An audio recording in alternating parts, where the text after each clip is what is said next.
Hey everyone, this is Case coming in before the show because I have some big news. We have launched the Patreon for Certain POV Media, which is the banner for the shows produced by the Certain POV network. So these are basically my shows. They're Another Pass, Men of Steel, and then the stuff that goes up on the YouTube channel.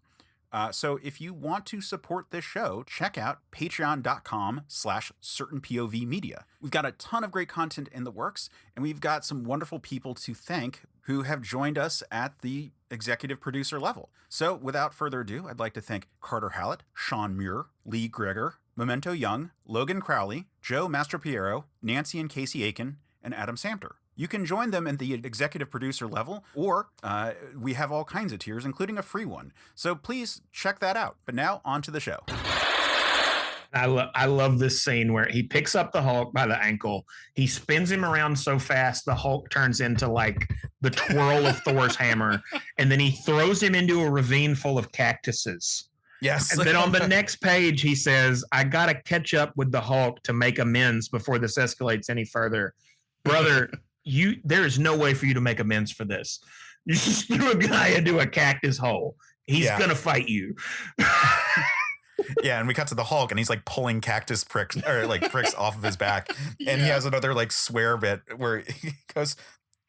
I'm assuming he says, "Fuck if I ever lay eyes on that miserable." Oh yeah, it very Ben Grimm. This panel, like.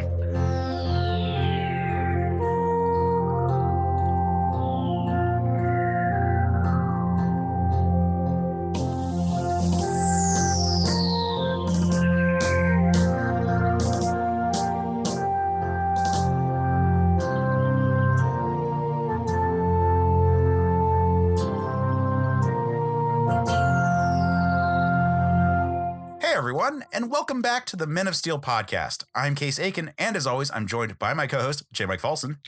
Welcome back, everybody. Welcome back indeed, because we have a returning guest. We've got Logan Crowley back in the house. Thank you guys again for having me. I'm really, really looking forward to talking about this one. Yeah. So last time that you were on, we were talking about Silver Surfer Superman, which is included in the DC versus Marvel omnibus that came out recently.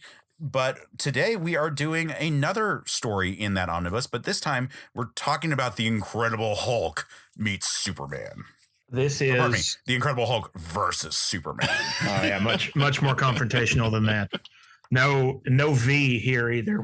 This is not going to be as civil as the Zack Snyder one. This is just a fight. This is not a court case. I really love Marvel DC crossovers. Even the schlockiest of them have a warm place in my heart, but I feel like this one is a masterpiece.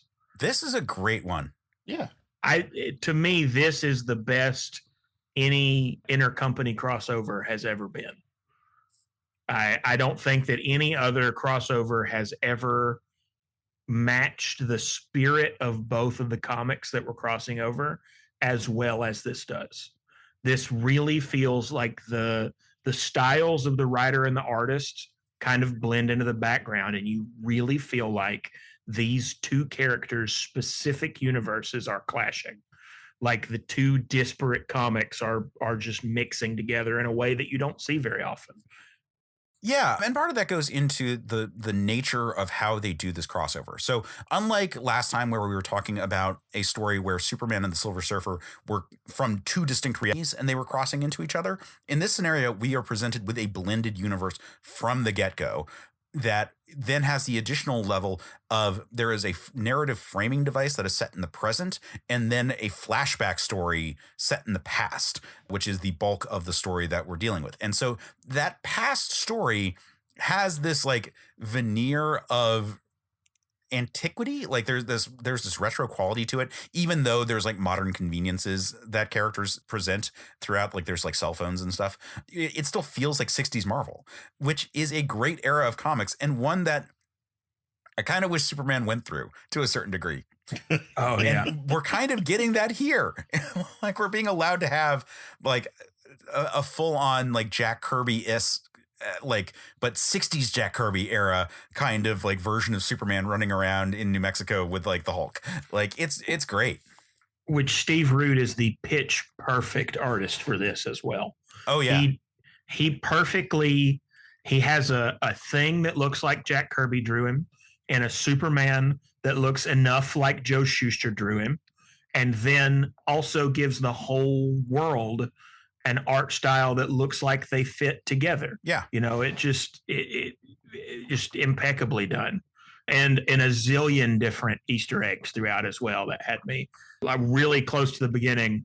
If you look in the background of the shots, you will realize that their first confrontation happens in Otisburg, a little place on the border. Right. And that I was dying. I caught that when I was reading through. I was like, that's nice. That's a fun touch.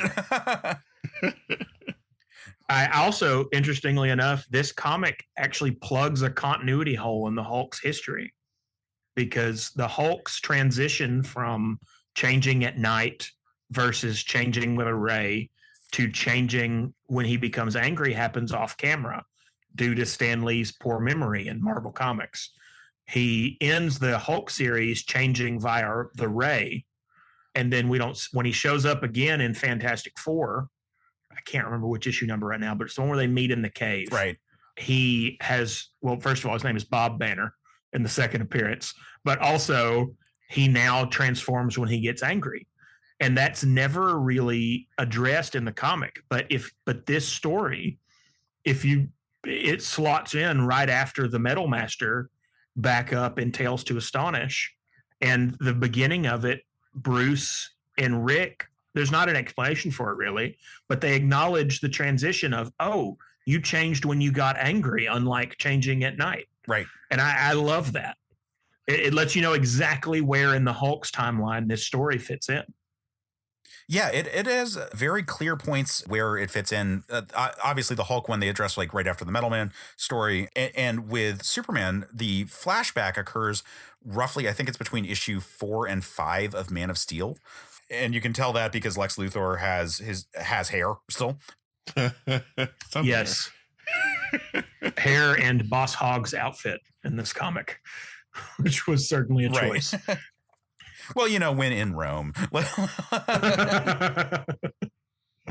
thing I should call out, if you have the omnibus, there is really fun extra material at the back where they show either black and whites or in some cases like hand colored versions of the pages with notes. So like that confirms, for example, like the timeline where the issues fall, and just some sort of like inspiration for like why they drew a scene the way they did and details like that. So it's a really cool thing to check out when you're done actually reading the issues. That makes me so jealous. There weren't that really, like, they have pages for the Ron Lim art from Silver Surfer Superman, but they don't really have any like big notes, so it didn't come up earlier. But specifically the issues that these fall between is called out, which I really appreciate. It takes me back to Untold Tales of Spider-Man, where like it was consistently like, this takes place between these 2 issues of Spider-Man. This takes place between these 2 issues of Spider-Man. Like I love when comics are like fitting in like that kind of like continuity stuff. I was in my local comic shop recently, and somebody was talking about someone who used to work there, who at the time that he worked there would tell all the customers that DC had said they didn't have continuity anymore. And somebody at the comic shop they used the metaphor that telling customers that comics didn't have continuity anymore was like the person at the counter of a gas station telling everyone there was water in the gasoline. Mm-hmm. I think so many writers now think of continuity as a bad word, and it certainly can be used, in Jim Shooter's Iron Fist, at times it could be. But I think that it also is such a catalyst for creativity when it's done well. And I think in this comic, it is done so well. Yes. This is such a great use of it. It kind of reminds me of Superman for All Seasons, in that it is also being sort of set up as like using the John Byrne Man of Steel as a jumping off point to tell a really fun story in between the pages of Superman books, where you wouldn't have had that potential if you didn't have that specific rebooted character arc. Like if you didn't have this tight continuity of the 90s, you couldn't have told a story like that or like this, because it benefits from having a specific window that it falls between. Oh yeah. Well, and I think with this, some people say that the Byrne reboot of Superman was a marvelization of Superman. And that's a point that can be debated 1,000 different ways. But I actually do think that the way that his support structure was set up in a very Marvel Age way with his cast really lends into how well this works, because it makes the worlds of the Byrne Superman and the 60s Hulk blend so well when the different supporting. There's a scene in this that I absolutely love where Lois Lane dresses kind of provocatively to seduce a story out of Rick Jones. And it's working for a second until she gets into where she asks about the Hulk. And then immediately, without another word, Rick Jones drives away, just blows her off and leaves. And it's a moment that only works because of how well Rick Jones was characterized in the 60s, but also really only works with the Byrne era reboot of Lois. There also is a moment where her and Betty are bonding over having hard-nosed general fathers. Right, which is a thing that was originated with Byrne. Right. And so whereas, I said in the Silver Surfer episode, there were some things where I kind of wished it had happened at a different moment in the characters' careers. This, I don't think, could have more perfect moments could not have been picked for this crossover than the ones that they did. Yeah. So why don't we get into our breakdown of the story? So it opens with this framing device, and it actually opens with a documentary on the Hulk that Superman comes home to Lois to see her watching. And we get some really artistic shots of them looking at the screen and having visual effects from the screen superimposed on their face, there's this swirl effect that they're showing, that then the panel of Superman and Lois have that same swirl being represented on their face. Really fun stuff there. And then Superman thinks about his relationship to Bruce Banner. They establish that they have met each other, that they exist in the same world, and then they compare their origins and their similarities, the fact that they have the dual lives and so forth. And we get these really nice shots of Krypton exploding, and then comparing that with the gamma bomb. Well, the beautiful moment of both of them are really a rocket. Their origins come down to a rocket and an explosion. But Superman's Roger Stern deserves some kind of comic book medal for this moment, where Superman highlights that his origin is an explosion and a rocket going up in a way to better things. But the Hulk's origin is a rocket coming down on him, causing the explosion and worse things. Yeah. It really reminds me of Al Ewing doing a similar thing with the Hulk and the Fantastic Four during his Immortal Hulk run. Of course, that would be later. So very well, Ewing may have been somewhat inspired by this. Very well possible. And then as Superman thinks more about the Hulk, it turns into this flashback story. And specifically, we pick up from them sort of setting the stage of the Hulk being on the run and being this outcast figure in the 60s, or incarnation of the character, to him hiding in his cave and transforming spontaneously in a way that surprises Rick Jones when he comes, as you bring up the fact that this is addressing the changing nature of the Hulk that happened off screen. Oh yeah. Well, and let me say too, this scene really highlighted to me, because I love the Hulk, but other than Immortal Hulk, since 2000, it feels like the Hulk comic has really struggled to find its footing. And reading this issue for this episode, I realized what is missing is Rick Jones is the secret sauce to the Hulk. And he is one of the best parts of this comic. He adds so much to bringing you into the Hulk's world and getting some of that rich character and contrast out of Hulk and Banner. I think that it's tough because you can't really de-age Rick, and he's damn near a 30-year-old man with where the Marvel Universe is at now.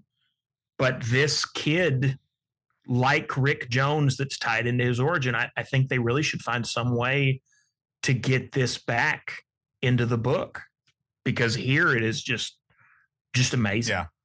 Well, I mean, you can work with an older Rick Jones having that history with the character. Like the Peter David run did a really good job with Rick Jones as I a love the Peter David supporting run. character as opposed to necessarily being like such the bedrock. But you can still work him well. I don't know. I agree completely that Rick Jones is such a strong part of this story and such a strong part of the Hulk in general. Do we need it to be a DH character or a slot in kind of replacement? I don't know. I'm not sure. It just giving somebody, the stoicism of the Hulk, I think, is important, but just giving him somebody to talk to. You mentioned Peter David. I met Peter David at Dragon Con a few years ago, and I asked him. It was a panel about multiverse comics, and when we got to the question portion, I asked him. I said, "You've had a long career, and with the Hulk especially, you made so many changes to that character that stuck and were permanent." And I said, and just made him so much more interesting. And I asked him, I said, are there any that if you had it to do over, you would take back because of how it changed the character? And he said, no, because if I say that, they'll want the checks back. I think this actually is probably a pretty good time to mention if people want to look it up. Peter David actually is not in great health right now. And there are a series of GoFundMes to support him that any listeners who are interested can track down. I've donated some, and if you're in a place where you can give and you're hearing this, please help out a guy who was a great storyteller. I hadn't been following. I had donated a while ago. I'm sad to hear that it's still persisting. Yeah, I believe at this point he's kind of shoring up for his family, but I would love for him to prove me wrong. Mr. David, if you're listening, please, it would be we would love for you to rally. Well, on that note, back to the story. Oh, sorry about that. Yeah, a rough thing with the mortality of creators who have meant so much to us. Indeed. Yeah, I did have a question about this. Sure. So I'm not a big Hulk person. I've only seen, I think my first big introduction to him was like Ang Lee back in like 2002 or 2003. Well, like every time I've seen like different iterations of Hulk, he comes across as more of like a Bizarro type character with his speech patterns and things. So like only recently with like the MCU stuff, that's usually like the more cognizant Hulk, where he's like doing like full sentences and things now, like me angry, me smash, blah, blah, blah. But he's like full sentences and more banner-ish type things. And I didn't know that was a big thing even back then or whenever this takes place. So I was kind of shocked with this. So this is specifically representing a period where the Hulk was shifting his intelligence. Like, again, going off the behind the scenes, like the Hulk was not that successful when he first came out for a whole host of reasons. Part of this was printing issues. Part of this was just not really being clear on like what the vibe of the character was when they first created him. And so initially when the Hulk was created, he was gray and he was actually fairly intelligent. He was just mean. It was much more of a Mr. Hyde kind of situation as opposed to like a dumb brute kind of thing. That shifted over time, but this is still reflecting an earlier writing style where he is a bit more intelligent, although it is shifting away at this point into being more of the dumb brute. It's just that the Stan Lee writing style never quite went as dumb as he ultimately would be in comics. Well, like, cause like I've seen like the each end of the spectrum, because you have like World War Hulk, where he's like full on like I am now like the most eloquent person ever, like you're just straight up talking to mongrel at some points, and then you have like me smash. Well, and I think World War Hulk was very much one of the things I liked about that was I think that was very much a throwback to this era of his intelligence, where there is still a clear dividing line between him and Banner. It's not like the Professor Hulk where they've merged, but the Hulk can explain himself and explain his problems and explain his issues. And it's funny, when I was a kid, through a couple of different things of the era, I thought that I really preferred the Gray Hulk, because my two exposures to the Gray Hulk were the Peter David Gray Hulk run, where he is talking like this. And then I had the Essential Hulk #1, where he's gray on the cover, and then the Comics Insider reprinted in black and white, So I thought he was gray originally he's only gray for one issue. Yeah.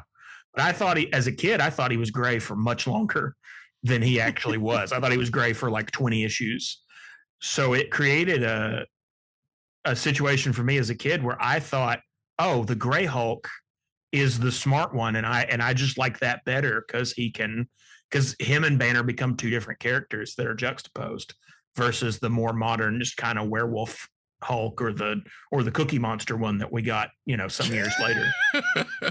And then obviously in movies and so forth, they never really felt comfortable doing so much the Hulk smash me Banner kind of thing. Like they might say Hulk smash like a little bit, but up until the MCU, they went with more of a guttural growling kind of persona, just because that was easier to represent and not feel like cartoonish, especially with like Ferrigno. Like if he spoke, that would have been a lot. Yeah. Yeah, well, I definitely think in the Ang Lee movie, they just didn't really. I mean, the brief time that he talks in that movie, it looks really ropey. Yeah. I don't really know why by 2008, when Incredible Hulk came out, they were still afraid of it. Ang Lee and Lord of the Rings were kind of in production around the same time. So I can forgive them for not having access to that technology. But it was always strange to me that by the time we got to the MCU, they didn't feel comfortable mocapping an actor in Incredible Hulk or the first Avengers movie the same way that they did for, say, Gollum. I mean, they did do mocapping for the Ang Lee one because Ang Lee did a lot of the mocapping for the dogfight. I remember watching that special feature. Oh, yeah. They did for the combat, but not as much for the facial stuff, yeah. Yeah, I don't think that that system of the dots and the camera helmet that actors lament nowadays, I don't think they were doing that yet. But I'm surprised that they did. They did actually record Ruffalo's face for the Hulk in the first Avengers movie. Mm-hmm. They just didn't seem to want to have him talk while he was doing that. Right. Yeah. It's a question of how believable will some of like that dialogue be. And so they tend to like play it safe until they've established the character. So now the MCU Hulk has been allowed to be that way, like with the Planet Hulk version from Thor Ragnarok, like that was allowed to have that sort of like dumb but able to speak Hulk, but they had to warm themselves up to it. And it's just a thing with adaptations because it's the same reason why they don't do like backward speech for Bizarro, because it's a lot to listen to on like if you're not ready for it. Oh, but yeah, it's awesome though.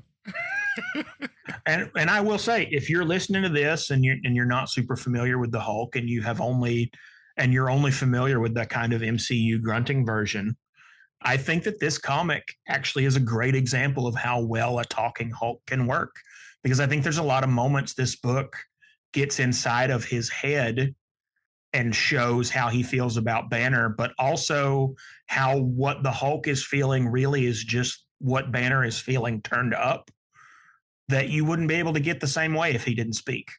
Yeah. Yeah. It's a really solid story. One that picks up with the Hulk fleeing after having a weird nightmare and waking up and just going for a romp. And meanwhile, Superman, in his guise as Clark Kent, is interviewing a scientist with like a seismologist studying like seismographic data and basically checking the Richter scale, and is alerted to like this weird abnormal like giant thuds. So Superman goes to investigate, and what those giant thuds are? The fucking Hulk. Oh, yeah. Well, the way that they build, and then the last one that I guess is closest to the seismologist's office causes the machine to explode. Right. And Superman and Clark Kent has to put himself between the scientist and the machine to keep him from being injured. And I am sure, looking at the detail on this scientist's face, this is somebody in the Marvel office. I wouldn't doubt it for a second. Oh, yeah. Yeah. The way he's drawn, it certainly feels like there is a person that it's based on. The next page too, where we catch back up with the Hulk on his rampage, and all he is, he's smashing a picnic table and stuff, but really what he is doing is he is eating all the food off a grill at a barbecue he has invaded. Yep. Is amazing. Yeah, we get this great shot of him just like leaping down to this barbecue shouting food. And an example of a great throwback to the kind of humor that you saw in the Marvel age is the Hulk just walks up to the grill and says, "Hungry," And the guy who is manning it as he's fleeing goes, "Partner, it's all Yes. yours." And another one says, "Oh Lordy, what if that one don't fill him up?" I mean, that's Stan Lee to the bone. Yeah, and then Superman shows up, and the Hulk is just like has a chicken bone sticking out of his mouth, where he's like, "Who are you supposed to be?" Oh, and that panel is if there are many pages of this comic, I would love to have blown up in a frame on my wall. But this one of the Hulk of Superman is standing up on a rock, looking very 1940s Joe Shuster cover Superman. Hulk has got the bone hanging out of his mouth. And in the background, the people from the cookout wearing their aprons and chef's hats and stuff are just cheering like they're at a baseball game that Superman has arrived. It's a great shot. I love the line too, where the Hulk says, "So you're the big shot from back east, huh?" And Superman says, "Well, I wouldn't say that." And Hulk says, "Neither would I," as he punches him in the mouth. And this had some great panels in it too. Oh Yeah, again, like getting this like Kirby aesthetic of the fights is such a challenge, but they nail it in this issue. Like Steve Rude he's a master. His World's Finest miniseries. I can't remember who's the writer on that, but I think that was Gibbons. Yeah, you're right. It's Ted Gibbons. But that crossover is also just fantastic. But like I said, it really feels like Joe Shuster's Superman is fighting Jack Kirby's the Hulk, and then just the art is just smoothed out enough that it doesn't look like a collage. Right. You know, it's a masterpiece. Yeah, so Superman engages with the Hulk, but actually gets like batted around a bit, enough so that after being knocked through a building where he says hurricanes have hit me less hard than that, the Hulk flings him into the atmosphere. And the way that this is the way this is said with this shown with the 3 panels of Superman going up, clearly not under his own power, first with the clouds in the background, then with the night sky, and then in the last one you see the sun and comet trails and Kirby crackle and like he said, I'm in a deep space, and I was like, "Well, that's a cool shot." Yeah, and he says, "Wow, not only is he big, he's fast." And one of the things I love about this is in so many crossovers, especially crossovers with Superman, they find some MacGuffin or gimmick to limit Superman's power level. And so you're left with this kind of like, well, they crossed over, but I didn't really see them cross over. In this comic, because the level of these characters are so powerful, they don't feel the need to do that. Both of these characters are just fully on display, you know, getting knocked into orbit and then flying back, you know? Yeah, I mean, like, does Superman feel like he's at the peak of his power? No, it feels, you know, like the Byrne era Superman in terms of his power set. But he's definitely not being nerfed from the Byrne era Superman. Like, it doesn't feel like a weaker version than that. It's a reminder that the Hulk is really, really strong and fast enough that Superman has to deal with him being pretty fast. Oh, yeah. I wonder, this is after the Doomsday fight. I'm impressed at that there's not really any panels aping any Doomsday artwork in any way. A lot of other times post Death of Superman, if Superman ends up fighting a big brute like this, you'll see an homage or a rip, you know, where you see it a lot with Mongol in like the recent Bendis era and stuff, where they're clearly drawing Mongol in poses that Doomsday was in. There's not much of that in this. It really feels very original in that way. I don't think Rude was really tracing over anybody else's art here. He's pulling from styles, but he's not really pulling directly from images. It certainly has its own sort of like choreography to it. But anyway, so Superman returns to the site where he was fighting the Hulk, and the Hulk has now escaped, and he reflects that, like, with the Hulk's speed, that there makes no sense for him to like try to even begin to follow him because he could have gone anywhere that fast. So he goes back to work as Clark Kent and starts researching the Hulk, which Lois Lane sees. And because this is John Byrne era Man of Steel Lois Lane, she decides to one-up him because she is still mad at him for scooping her on Superman. Yeah, I miss this dynamic they had all the time because we don't really get that anymore. And the constantly, like, it was like that in the Fleischer comics too, where they were constantly one-upping each other. Yeah. And it was always a game to see who would get the best scoop first. Well, so Lois pitches a story about the Hulk, so she gets assigned to it, and then so Clark is then furious about it, but he's able to pitch like a side story to I don't know actually what the proper journalistic term for it is, but it's a related story, but not the actual cover story on is seismology or seismographic like studies beat, and the hook is that he'll talk to Dr. Banner, and that will be sort of interesting enough, and it connects it to the Hulk story that Lois is covering, but keeps them on separate stories. So Lois goes into investigating the Hulk, and she keeps finding story after story, like person she interviews after person that she interviews. It all comes back to Rick Jones. And I love too that all of these vignettes, as she's going through the chains of talking to people, she's basically she's following back the first 6 issues of the Hulk before his initial series was canceled, which again really tells you where this slots in. This is right after it's canceled at issue 6, and if there had been an issue 7, Superman would have been in it, maybe, because that's the moment in the Hulk's life this is happening. So Lois is finding out about Rick Jones, and meanwhile we cut to Rick Jones, and he draws the attention of the Hulk and then slingshots in an anti-Hulk pill into his mouth. Absolute nerves of steel. If a Green Lantern ring, people always say that if a Green Lantern ring flew to the Marvel Universe, it would go to Daredevil. And I think if you read back in the original 60s stuff in the Hulk and then in the early Avengers and then in the Captain Marvel run, I think there's a strong argument that if a Green Lantern ring came to the Marvel Universe, it would go to Rick Jones. And if it didn't, he would definitely end up following around whoever it did go to for like 30 issues. What's the power force when Rick becomes able to like summon, from the Kree Skrull War and everything? Oh, the very unfortunately named Nega bands. No, not the Nega bands. The when they like unlock Rick's potentials and he's able to like summon heroes from the past and like that like empowered form that he has. Oh, I don't know. I forget what it's called, but like that is pretty equivalent to a Green Lantern ring in a lot of ways. For sure. Someone unlock his potential. Well, a lot of that, I'm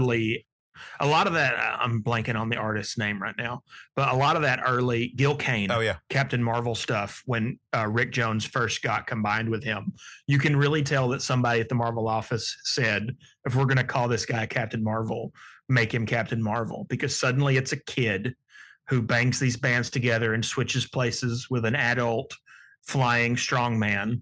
And actually, for several issues, they are fighting an evil scientist named Dr. Savannah. And that is wild to read back. Yeah, I mean, like it was shameless in that it was supposed to be like everyone knew that what they were doing was to make it more Captain Marvel, but at the same time, like everyone also was like, yeah, I'm here for it. Like, oh yeah, well, it's some of the best art of the late 60s, early 70s Marvel. And we just need to emphasize, Rick Jones is just a great character in every version that he's appeared in. Like, I would love a Rick Jones ongoing series where it was just about a guy who just knew everything about the Marvel Universe being in the Marvel Universe. But when he was a teenager, he had nerves of steel and did what felt like a Rick and Morty style, like Morty being traumatized by how many times he's had to deal with like a drunken, blacked out Rick, where it's like, I use your holographic projector to like lure the Hulk in, and then I slingshotted a pill down his throat. Like, oh geez, Hulk. There's a moment in here. One part that is very out of era is I'm pretty sure that they block it with squiggles, but I'm pretty sure the Hulk drops an F-bomb in here as he goes, some fucking mirage, which also feels very Rick and Morty. That's right, I saw that. Yeah, again, like that's much more the gray Hulk, like still kind of smart, still kind of a prick. Yeah. But they head into town because, or rather, they head back to base because Dr. Banner is needed, and Rick has a change of clothes for him in the backseat of his car. This souped up hot rod, which used to be such like a part of the Rick Jones persona.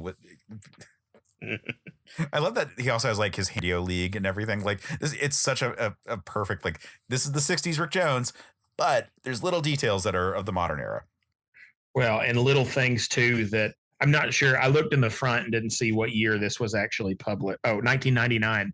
So you can tell that stuff in this is very pre 9/11 because Rick Jones can drive a hot rod up to one of the most closely guarded military bases in the country and drop Banner off and isn't detained or or anything like it.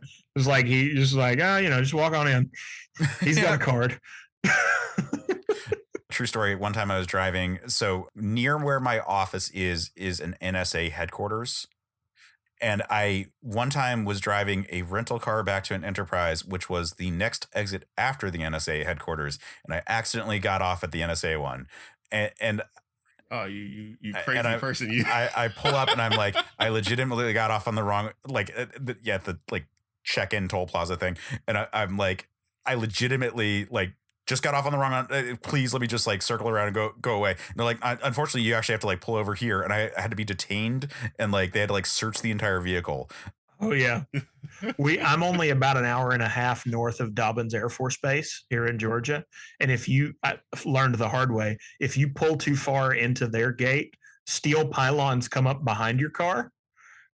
And there's ones in front of your car that go down if you're supposed to be there. But if they don't know who you are, the ones come up behind you and the ones in front of you stay up until they get to come do all that stuff. You just get to have your car in a cage until the government comes and talks to you. Yep. So this is the era where that wasn't quite that big of a deal yet. Rick is able to drop off Banner, who has a meeting with Clark Kent.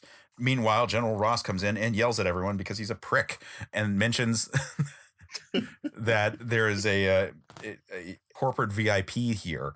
And that's when we get the Lex Luthor dressed as Boss Hogg scene with Betty Ross on his arm. Oh, it's just amazing. In the orange hair and the way it curls up at the side, it just perfectly tells you what era this is showing up in. You know what I like about this too, though, is one of the wonderful things about those first 6 issues of the Hulk is there are so many shades of gray in those first 6 issues that you didn't see in comics of that era. You didn't see at all 5 or 6 years before that. And I think they highlight that in this series of the Hulk is the good guy, but he's not that good. He'll steal your barbecue. Likewise, throughout this comic, Thunderbolt Ross is the bad guy, but he's not that bad. And they make it clear in this first scene and throughout the book, he hates Lex Luthor's guts. And as much as he's working against Hulk and Superman throughout this comic, he also, anytime Lex Luthor is like, let's work together, General Ross is like, no, I hate you. Yeah, it's again, it's wild, the moral complexities of the characters. It's fun that we get to have those shades of gray with these characters. General Ross is the bad guy and is a prick, but he's not Lex Luthor level of bad. And we keep seeing that where it's he's a problem, but he is also on the side of the U.S. military. They're not allowed to be that bad. They can't be that evil. It's just the Hulk is misunderstood. And so his adversary has to misunderstand him. It's just a scenario of trying to have a character who isn't the worst thing in the world, even if he is supposed to be the antagonist. Also highlighting, some of the problems with a military industrial complex style system of at the end of this page where Luthor's introduced, Ross literally is holding his face in his hand, face palming. And he goes, blasted industrialists always trying to waltz off with my scientists if he didn't have clearance. Mm-hmm. His hands are tied because this guy's rich and sells guns. Which is exactly what we expect to see from Lex Luthor right there. Yeah. Yeah. The next page, though, is my favorite scene in the whole comic. Yeah. So here we cut to a drive-in that Rick Jones is hanging out with his posse of friends and so forth. And then all of a sudden, this extremely provocatively dressed lady shows up and starts asking him questions. And it's of course Lois Lane attempting to very professionally honeypot information out of this, what do you figure, 16, 17-year-old boy. and it goes, and you would expect it to work fine, and it does until she says the word Hulk. And when she says the word Hulk, Rick Jones shows, again, the incredible willpower that I think would influence a Green Lantern ring, as without much of a word, he just drives away as fast as he can and leaves her standing there. Yep. And then the camera kind of like pans over and we see that Superman's there getting an egg cream. Oh, no, pardon me, a root beer float. Oh, with a root beer float with extra ice cream. Now this, like the panel after that is my favorite scene in this whole thing, where he's like Lois and Superman are outside talking, and the girls are inside freaking out on the phone because Superman's there. I thought that was hilarious. And this is, I like Man of Steel. I'm not gonna be as much of a Snyder hater as it sounds like I am. But moments like this are what I was really missing from the last couple swings at Superman, where he orders the ice cream. They tell him it's on the house. Superman. They're excited to see him. It's a nice, happy moment that shows you not only how good it feels for people to be around Superman, but also it shows you the juxtaposition between him and the Hulk. Yeah. Whereas everybody at the barbecue's fleeing in terror, they could not be happier to have Superman drinking a root beer float at their establishment. We also get like really nice Lois and Superman play. Like he says, like, I bumped into Clark Kent to set up that like Clark Kent's around and to like keep the whole like love triangle, like secret identity play like happening here. Like really fun dynamics to sort of make it feel like, and then also brings up that Lex Luthor is around, so that like everyone from Metropolis is there. I think she says that at one point. It's like, did everyone follow me here? Yeah. And maybe it's just because this was 99, but boy, this page specifically, all of this stuff just screams Terry Hatcher's Lois Lane from Lois and Clark. That I hadn't thought about that, but that makes a lot of sense. Like that is the most recent live action Lois at this point, and she's definitely got that look. Fortunately, this Superman doesn't seem to bear any resemblance to Dean Cain. I didn't really think about the Terry Hatcher thing. Now I kind of see it. So Superman zooms off and we get a very Jack Kirby-esque like military base shot with Superman flying over it. Oh, I love it. And he says that he can't X-ray in to like see like the most secret stuff. And that's where we cut inside and we see this gamma gun. Yeah. Which is the Jack Kirby-est thing you've ever seen. Yeah. And I think I'm remembering this very vaguely, but in the second or third issue of the Hulk, he fights a race of alien toadmen. And I believe that's where this gamma gun is pulled from. I think this is an actual device that's used to run those aliens they actually off. call that out specifically in the issue. And you use this to repulse the invasion of the alien toadmen is exactly the line. Oh, well. I should have written that down. But I guess that's another thing. Spoilers if you haven't read this, but this gun will ultimately be smashed. And I guess this is somebody else answering like, hey, if Bruce Banner invented a laser that can blow up that can at least threaten to blow up a whole fleet of alien toadmen, where did it go? And why didn't we ever use it on the Skrulls or the Badoon? And the answer is, it, like everything else that's near the Hulk for a solid hour, it was trashed. It blew it up. Anyway, so Banner gets a call from Rick, though, to tell him that someone's like snooping around about the Hulk. And so he's rushing out and bumps into Clark. And I do like that, like, he bumps into Clark and isn't that, like, their personalities are both like mild enough that like there's no tension. So he doesn't like, there's no even threat of him getting angry in this moment, which is nice. Like, it's a very de-escalated situation. The Clark Kent on this page too is so Max Fleischer Studios, like with the clumsiness. And I love them both. They're both putting their glasses back on like two Velmas collided, Then we find out that while Luthor was in the base, he actually had his guy Happerson, who is like a figure in like the Man of Steel run, like taking photos of everything around so that they could get like spy photos of everything, which is like cool, I guess. I mean, industrial secrets and all that. I like these headshots that Lex Luthor just keeps around of everyone he's dealing with. I guess he was worried he would forget what Superman or the Hulk looked like at a moment's notice. So. Happerson, get me my 8x10s. So Kent and Banner talk for a little bit, neither of them being aware of each other's secret identity. And then Banner starts to have a spasm where he starts to turn into the Hulk, but keeps it under control with medicine, but claims it's a migraine and asks to be alone. And Clark, being mild-mannered, lets him and heads out. Which I'd like to say, as a guy with a severe muscular disorder, if you've ever been in the same place as me for a few minutes, you saw me say I had a muscle spasm and then leave the room, I also turned into the Hulk. I definitely wasn't laying somewhere holding my tummy in the fetal position. I was a big green cool monster as well, just like he is. So we have Luthor watching footage of like scenes of the Hulk in action.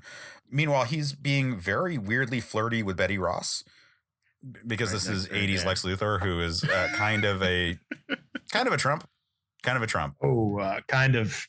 That Venn diagram is barely oblong. The 80s Luthor and so Trump. Much so that Lois Lane, who is observing them watching the stuff, because I guess they're watching it on like it's an outdoor screening. Lois Lane, who's using binoculars to observe this whole situation, is like, I should probably warn Betty Ross about Lex Luthor being not a good person. Yeah, being a creep.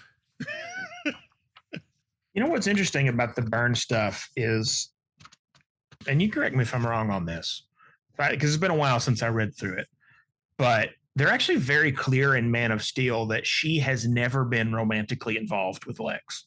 Lex has tried to get her to be, but at some point, I guess because of the Lois and Clark show maybe or something, it seems like a lot of the other writers forgot that she hadn't been.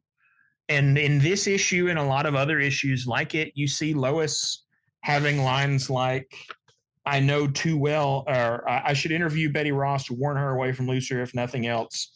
I know how easy it is to be taken in by his charm. And while I do love this comic, part of me wants to go, she wasn't. I mean, even in Man of Steel, she gets talked into wearing a dress by him and changes her tune when she finds out that it was a gift as opposed to a loaner. And I wouldn't be surprised if he had done similar stuff to her before. And that's when she I don't think that this indicates that they actually had a romantic thing of any kind, but certainly she could have been in a situation that she felt uncomfortable. And if she hadn't been Lois Lane, may not have gotten out of unscathed.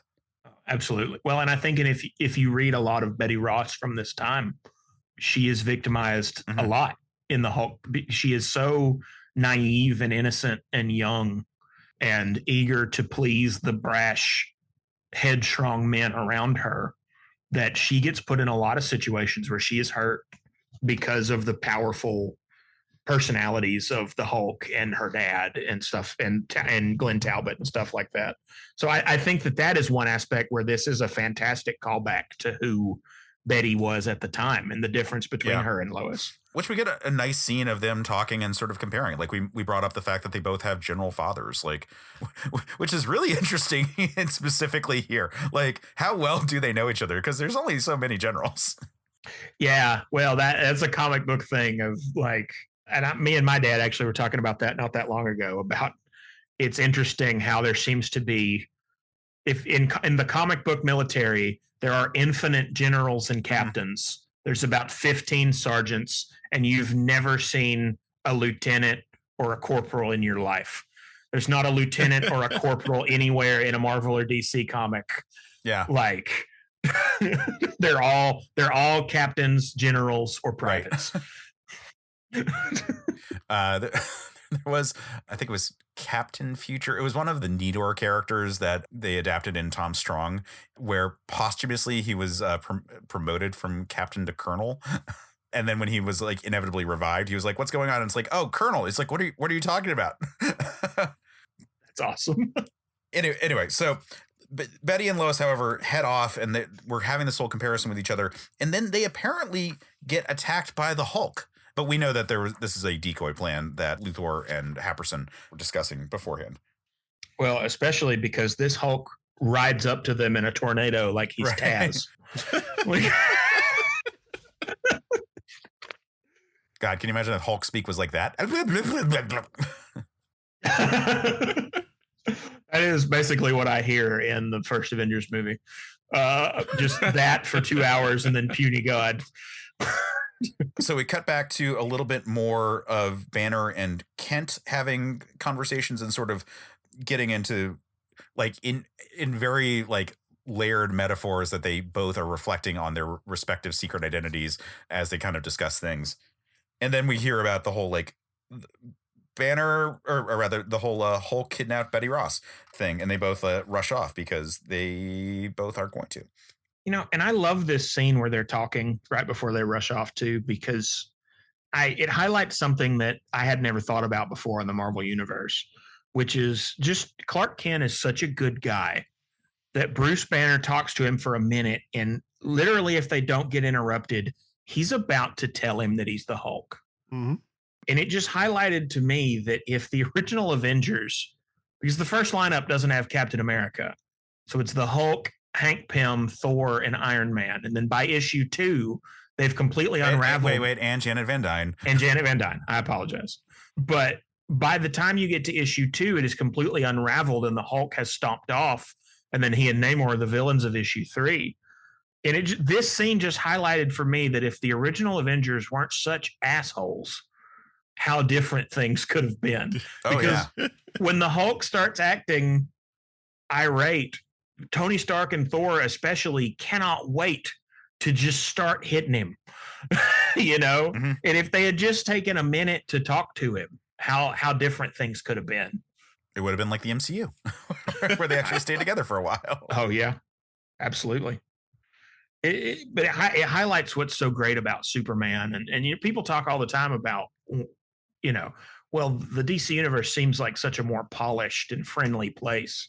And I really think a lot of that is just because they have a Superman, you know, in the same situation where Thor would have already gone on a bonking rampage three pages ago. Clark Kent will talk to you over a cup of coffee.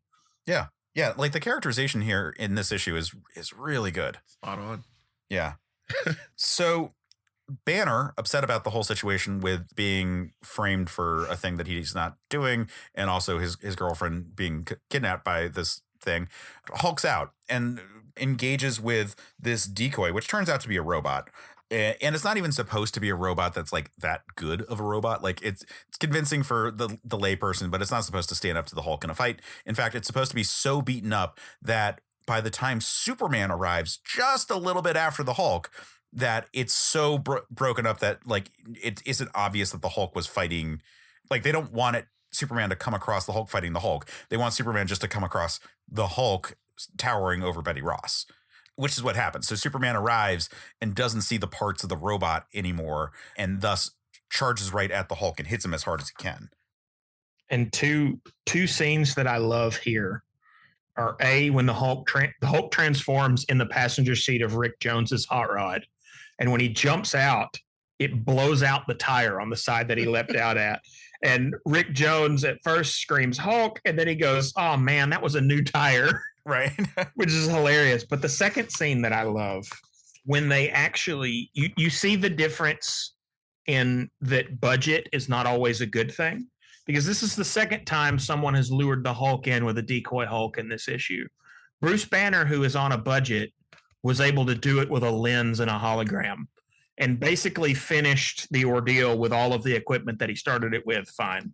Lex Luthor, who has an infinite budget, uses a robot that his coworker says cost millions, right, and is smashed to pieces. But he doesn't care because money's no object for him. Yeah, exactly. Like Rick Jones was able to do this in a cave with a box of scraps. was able to do this whole thing, and like you said, like everything's intact, like everything's fine. He's not just like blowing money away because it actually like the equipment matters. Also, he put himself at risk, whereas like Lex Luthor is in no way putting himself at risk in the situation. Oh, not even close.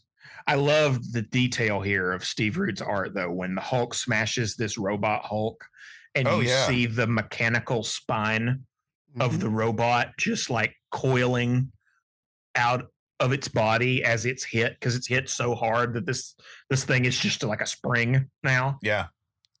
I really love the metal inner mouth of the Hulk, like the robot head that's like flying off. It has this I can't describe it any other way than like a robot mouth. And that is so Jack Kirby. Like, yeah, exactly. That's what I mean. Machine Man had that mouth, and the Manhunters had that mouth. You know, like the original Manhunter that Kirby created. You know, it perfectly, again, just perfectly captures the spirit of what they're going for. Individual panels of this are so much prettier than they need to be. Like the first panel on the next page of just Superman flying in is so good just to be Superman flying in. You know, it could have been anything, and it doesn't go halfway on anything. You get Superman like just laying in. And then he gets the Hulk clear of the effect on Betty Ross that he's been duped because there's the robot. I love this scene where he spins him around into like the twirl, and then he throws him into a ravine. Yes. And then on the next, how to catch up with the Hulk escalates any further.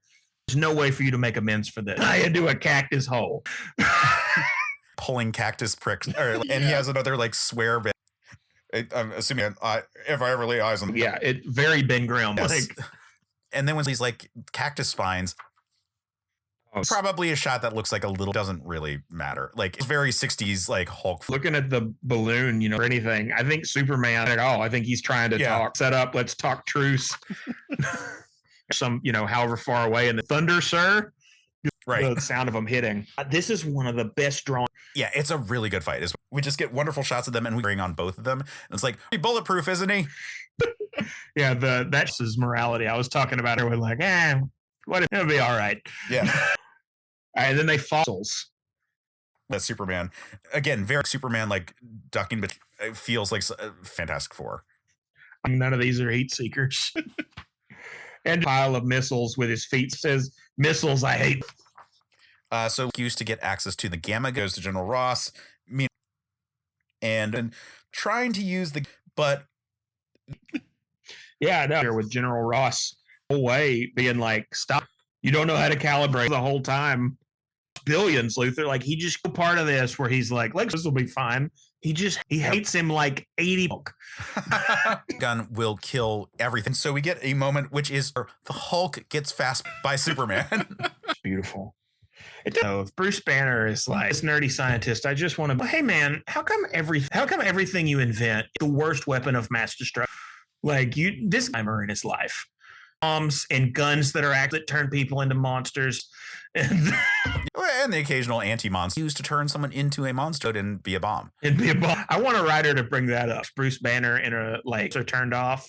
And they come back and they're like, he's just going to be, while he's in there, he's MacGyvered a bomb. Make a bomb out of anything. I don't understand. There wasn't any radioactive. There's atoms everywhere. Destroys the gamma gun, rush off, and Superman sort of Luthor, who because he's a rich industrialist, gets us. Meanwhile, gotten away. The Hulk, we just end up with another. So picked up by Rick Jones, is revealed, clearing the Hulk's name. And the whole situation, done more, but he's like, but I know let on and we'll get the work. And it cuts to the Daily Planet. You forgot about Lexus, like, I don't know the person responsible for this madness, and when he hops in his car and drives away. He's getting away with literally. We're recording this. I'm just see it turn green. And I was for doing it sober. Anyway, so wing of Clark Kent, and it's like an on Superman. Fate of the Hulk as we flash forward, where we see more, find out that Betty Ross dies and we're horrible period of doing the I had a note that was at the last panel, the music playing. Me too. From the TV show. I love, it really has a very sad, Banner being alone, and Steve Reed, the anguish on Clark. He didn't help this guy. Paths with him and didn't make it there for him. It just a story of missed opportunities. When you get down, the gamma gun doesn't kill it. Failures. This men who and are now, and I think that's one of the things the other team ups that fly. I can fly too, and we'll punch this other guy and do our own comics. You know, this is really there. An incredibly emotional story, our ending that really, it is just a shock comic, and I'm shocked about it. I can't sing it. Just the art. If this had been enough said, you have to read this comic. You could figure out everything. Yeah, but having said so good too, every perfectly captured from Superman, Banner, Hulk. You can really feel. And the through into how the story changes. So much of how this story, who the characters are. If Rick Jones, pretty face, best friend, but he's not. And maybe Lois, if he was, the tragedy of missed opportunity, and all of those missed opportunities. Yeah, and it's one looking back, and it's rare that we get the hindsight and opining about that actually gives us some of that. I think you really get the feeling in this young Superman. Comic came out in 90. The Flobe, Ed McGuinness super a decade met the Hulk. Maybe this would have been, what do you figure, between the pages of Man of Steel? Yeah, officially. So his first 5 years on the job, more reckless. I mean, so it's not like he's really encountered that many. Yeah. Wink is really, I really encounters the Hulk. Kind of excited about the fight. Himself, and he's like, well, now that up. It feels like there's a Superman that has, they either are like, no, that's not Superman. But there's never this is a nice, I thought that was just a guy with thoughts and feelings. It's a very human Superman. Yeah. It's not like a scenario comes around. It's one who is allowed to mess to getting it right. Oh, yeah. And then, the inner side of things, on that, the way that is used, I just can't. Superman has really gotten to have, but most of the characters, the human side ends up. So Superman with the Beast and this together are the same guy. That was for Superman. I think the only thing of Superman dealing with that is Smallville. Yes, that show was on the WB. Right? The nuance. Right. So glad that we had a chance to talk about. How can people find you and follow you? Okay, so I am on Instagram that is my stand-up page. It used to actual stand-up acts posted. It's quickly becoming a lazy degenerate. Me and my wife are about to called Single Bound, just at Single Bound Pod, and you can find us at Singram. It is very early, just an episode yet, but the do for the podcast is we review. So if you have a that has 7 issues in it, it will be 7 episodes, and we'll give of each individual. Love if you're listening to this. That is one issue of a great story like Ultimates right now. Is each issue is its own self-contained comic that you love. Email us at Single Bound Pod so we can get it into the episode. Be on the lookout for Single Bound. Check out your socials. Please reach out to you because I'm really excited about that. I hope that. Thank you. Me too. I'm a lazy ass about it. Chatting with you, Jmike. Work. Okay, J5. I will forget to respond. I am very bad at it. It's okay. It's with you on Blue Sky. They can also on our Discord server, which you can.com. It's a good fun people there. Many people and also people. I listened to the whole story on that. But just great conversations about video games, comics, books, conversations, and it's a good old on Blue Sky at Case Aiken. That's my name. So check that. In the meantime, you should check out certainpov.com. Burn, which is a really great literary, wonderful backlog, taking a look at the characters that are being traumatized by them, sort of exploring these works of fiction. Just check it out and then circle back time. Stay soon. Man of Steel is a certain piece.